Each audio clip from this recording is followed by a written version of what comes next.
Et on retrouve Monsieur Louis et son traditionnel billet d'humeur. Bonsoir à vous. Bonsoir Béné, bonsoir à toutes les auditrices et les auditeurs de RCF Grand Est. Petite question Béné, comment sont les audiences du 18-19 cette année ? Est-ce qu'on observe un pic pendant ma chronique ou pas ? Alors pendant votre chronique précisément, je sais pas, mais les chiffres sont pas mal, je pense, pour RCF. Super, bon je reviendrai là. Alors à propos d'audience, justement, je voulais vous parler d'une émission intitulée Nos grandes décisions, diffusée depuis le 7 février dernier sur France Télévisions, soit à peine 10 jours avant la date de mon dernier anniversaire, où je n'ai reçu aucune carte de vœux, ni même un petit cadeau chocolaté de la part des auditrices et des auditeurs de RCF Grand Est, malgré ma chronique numéro 42, intitulée En cloque, et que vous pouvez réécouter sur ma chaîne YouTube. Abonnez-vous s'il vous plaît, ça compensera ma déception. Ouais, donc pour revenir sur l'émission Nos grandes décisions, c'est quoi le concept ? D'après la page de Wikipédia, chaque émission présente 3 Françaises ou Français qui sont confrontés dans leur quotidien à un choix difficile, en lien avec des questions de société actuelle. Le public sur le plateau, composé d'experts et de personnalités concernées par la thématique traitée, apporte des éléments de réponse, des témoignages et débats de la question du jour. Les téléspectateurs sont appelés à voter de leur côté. À la fin de l'émission, la personne invitée doit prendre sa décision en direct. Fin de citation. Le concept a l'air original, même s'il a un petit arrière-goût d'émissions des années 90, comme... ou encore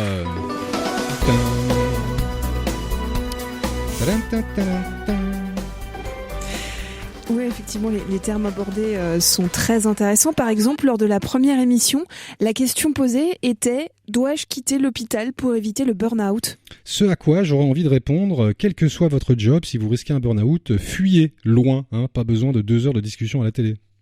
Oui, c'est vrai. Il y a aussi des thèmes de société, comme lors de la dernière émission, dont le sujet était polyamour. Peut-on aimer plusieurs personnes en même temps ? Excellente question, ce à quoi j'ai envie de répondre.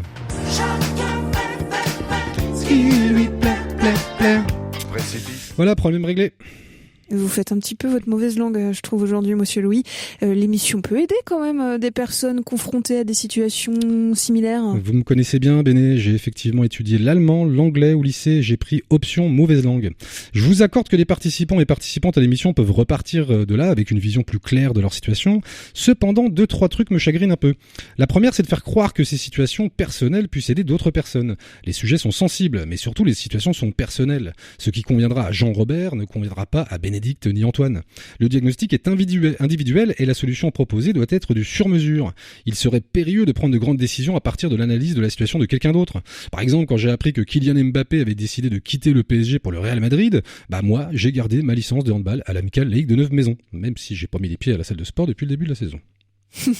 Ça peut parfois quand même être intéressant de connaître la vie des gens, avouez-le. C'est vrai. Et d'ailleurs, la télévision adore demander son avis aux gens. Il n'existe pas de reportage ou d'enquête sur un fait divers sans qu'un micro soit tendu au voisinage d'un meurtrier, par exemple. Mais les réponses me ressemblent toujours terriblement. Par exemple, quand j'ai appris la terrible nouvelle, les bras me sont tombés de ma chaise. C'était un très bon voisin. Il disait bonjour dans les escaliers, sortez ses poubelles. Alors, petit conseil pour les personnes habitant en collectivité, saluez vos voisins et sortez vos poubelles, sinon vous risquez d'être dénoncé à la police. Mais est-ce que cette émission ne pourrait pas toutefois aider les participants dans leur choix de vie ? Peut-être, Béné, peut-être. Mais c'est quand même rarement une bonne idée de faire un choix crucial sur sa vie devant des caméras de télévision, sous la pression de la production qui veut ajouter du suspense et une résolution à votre histoire, et tout ça pour faire de l'audience. Quand je suis au restaurant, je comprends bien qu'il faille que je finisse par choisir rapidement mon plat principal pour éviter que le serveur ne fasse le pied de grue à côté de ma chaise. Mais concernant des choix importants impliquant ma vie personnelle, je préfère plutôt prendre mon temps. Et concernant les audiences alors de l'émission d'Hugo Clément, ça dit quoi ? Bravo Béné, je vois que vous ne perdez pas le fil de cette chronique dont vous lisez le texte avec perfection. Eh bien, c'est pas terrible, c'est pas ouf, c'est pas jojo. L'émission peine à trouver son public, mais interrogé sur le sujet, le Jean-Luc Delarue du XXIe siècle reste optimiste et estime que c'est le rôle du service public de proposer des programmes de qualité. Pardon Béné, Non, c'est exactement ce que j'ai entendu dans ma tête quand j'ai lu l'interview, mais aussi quand j'ai vu que Thierry Ardisson faisait partie des producteurs de l'émission. Ça m'étonnerait qu'il partage sa vision idéaliste du rôle de la télévision, pendant que sur une chaîne concurrente, Cyril Hanouna rassemble 3 fois plus de monde en abordant des sujets de société avec des poulpes neurasthéniques. Que devrait faire alors selon vous Hugo Clément pour augmenter son audience ? Je ne sais pas, Béné, j'en ai aucune idée, mais j'ai 2-3 sujets à lui proposer qui m'aideraient grandement dans mes choix personnels. Par exemple, comment dépasser les 27 abonnés sur YouTube ?